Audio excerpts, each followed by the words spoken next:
Hi rock nerds, I'm the Teenage Caveman. Every Wednesday, I've got this 4-hour-long break in between classes. So I'm pretty close to home, why don't I start doing a little video blog?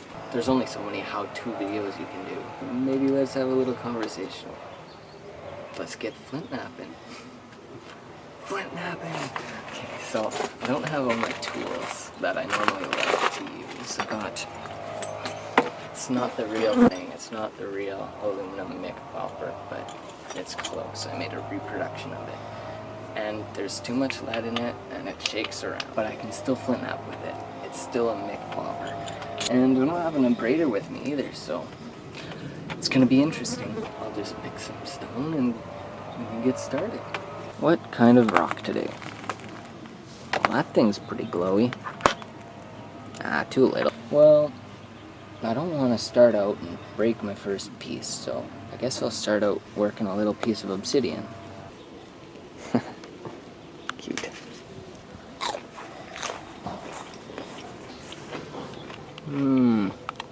Here's the obsidian bucket. It's got some challenges in it. Big triangle thing. Alrighty, well I'll get the camera set up and we can start flint napping. I really need to invest in a tripod. This is really weird lighting. Yeah, not much I can do about it. Oh, one more tool. I have this soggy piece of leather that I left out in the rain. By the way, if you have a piece of leather, don't leave it out in the rain because it gets soggy and kind of mildewy. Got a couple things I kind of wanted to talk about. One is the fact that in a few months, I'm not going to be able to call myself the Teenage Caveman.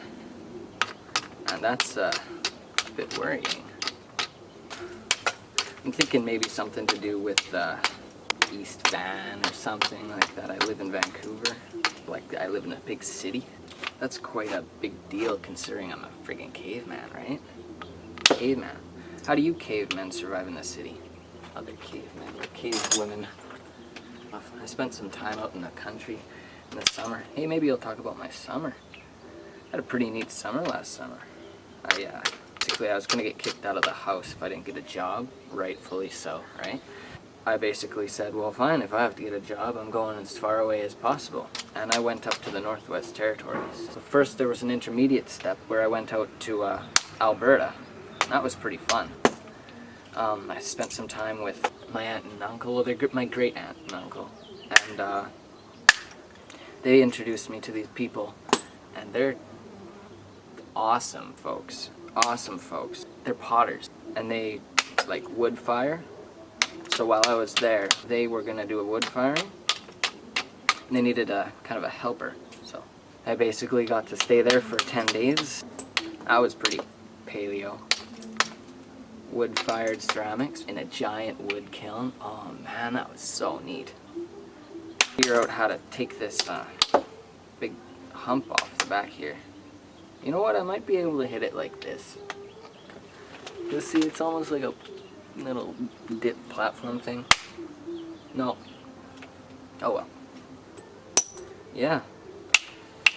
There's some amazing people in this world. There's amazing people in Vancouver too. It's just like so concentrated, and the jerks stand out more. So, but yeah, I was out in the Northwest Territories cutting up fish. Whew. Still haven't been paid for it though. Keep calling them.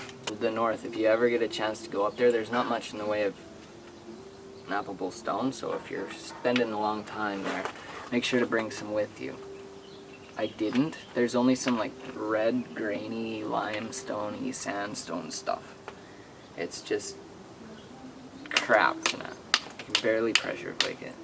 But it's amazing up there. If you ever get a chance, great fishing, and then there's other awesome stuff like the Northern Lights. Holy crap. When I was up there, I was like, how is that even explained by science? They say it's some sort of like UV thing. Holy crap, it's just amazing how it dances like that.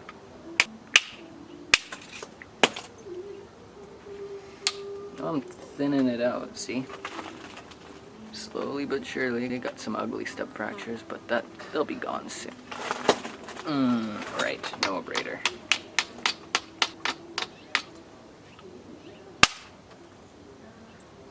You know how I said those step fractures would be gone? All gone. I saved the big nice flat pieces for making small arrowheads. I don't know why I do. I've got like this giant box full of flakes suitable for making arrowheads. If I want to make arrowheads, I can just make some big flakes like this and then make small arrowheads out of it. So I don't know why I keep saving it, but whatever. If I stop mid-sentence, it's probably because someone's walking down the alley. And I don't want to look crazy. If any of you are wondering where I get my obsidian, I get it from the Glass Buttes. And it's pretty cool down there. It's one of my favorite places in the world. Basically, if you think of all the rocks that are normally in your riverbed, and then picture it just white and black, the white or grayish stuff is pumice, and the black stuff is obsidian. And it's just everywhere. You can just find chunks this big right on the ground. I think I have some videos up of Glass Buttes. But every other time I've been down there, it's just been beautiful. The scenery, and there's all the animal life and everything down there. You just feel the history. Spider. I wonder what they're doing over there. They're probably wondering the same thing. Says I need to charge you up.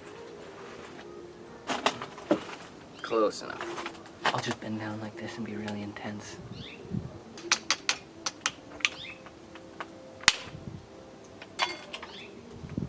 Watch me like slice my hand open or something.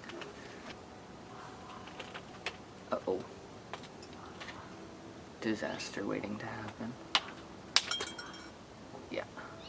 Didn't break it though. Shh, someone's coming. Oh wait, they're allowed to. It's the alley. Well, she's thin now. Just as ugly, but it's thin.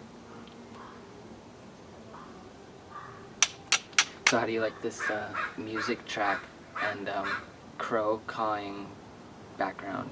Well, that's pretty cool. Yeah, there, see? Weird, huh? It's the bubbles that catch the light. You know what? I want another bean. Oh, tomato. Delish.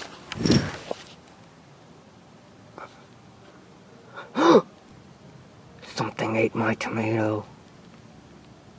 What was it? Oh well, I'll have to settle for all the other delicious tomatoes. Oh, there's a squash growing too. Cute. Else can I eat? I don't want another bean.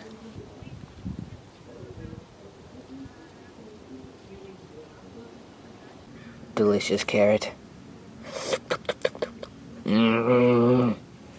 Okay, so I've got a few trouble spots now. I've got this ugly step fracture over here on this side, and I've got this ugly step fracture going this way on this side. Both are really sharp, so I should get rid of them soon.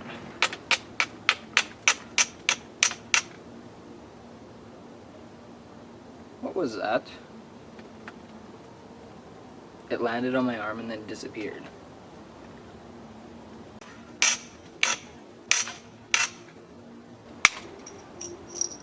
Okay, got rid of one step fracture.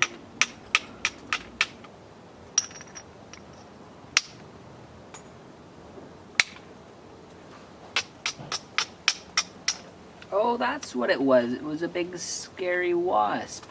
See? Okay, yeah, I can't kill it on camera, but it's really scary. And I don't know why it's trying to bite me. But it definitely was trying to bite me.